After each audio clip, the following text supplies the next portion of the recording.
Halo teman-teman, pernah nggak sih kalian merasa gaji bulanan nggak cukup-cukup?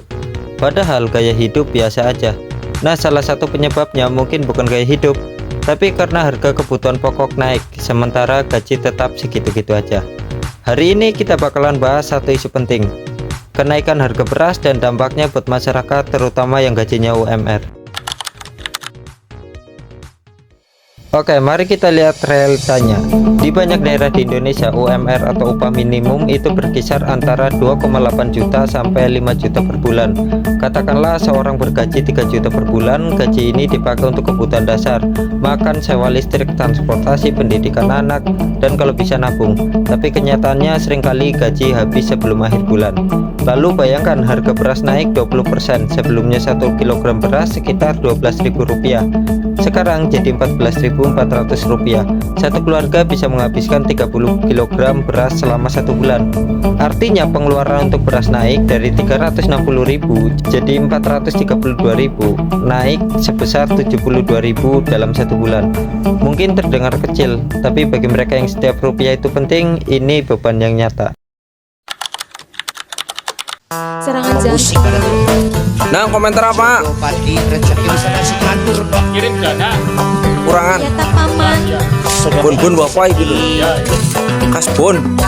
Kok balem sih geriyo? Disyukuri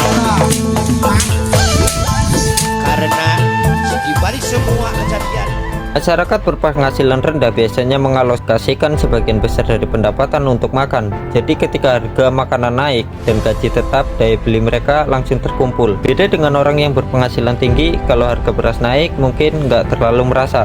Tapi bagi keluarga UMR, kenaikan ini bisa bikin mereka harus memilih beli beras cukup tapi nggak bisa bayar listrik, atau hemat makanan demi bayar sekolah anak.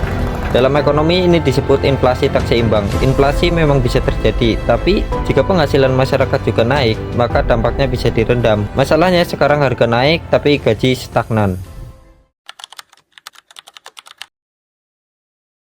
Efek domino di masyarakat. Efek bukan cuma soal lapar, lebih jauh lagi. Ini bisa berdampak ke kesehatan, pendidikan, bahkan stabilitas sosial. Contohnya, anak mungkin makan lebih sedikit atau dengan gizi lebih rendah.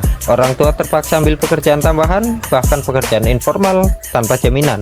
Banyak orang memulai berhutang dan lingkaran kemiskinan pun terus berputar. Kalau ini dibiarkan terus-menerus, ketimpangan makin besar.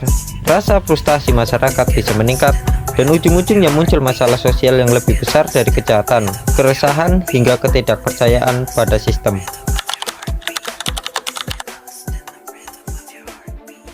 Solusinya tentu nggak bisa instan, tapi ada beberapa pendekatan. 1. Kebijakan subsidi pangan yang lebih tepat sasaran, bantu masyarakat miskin untuk tetap bisa beli makanan pokok.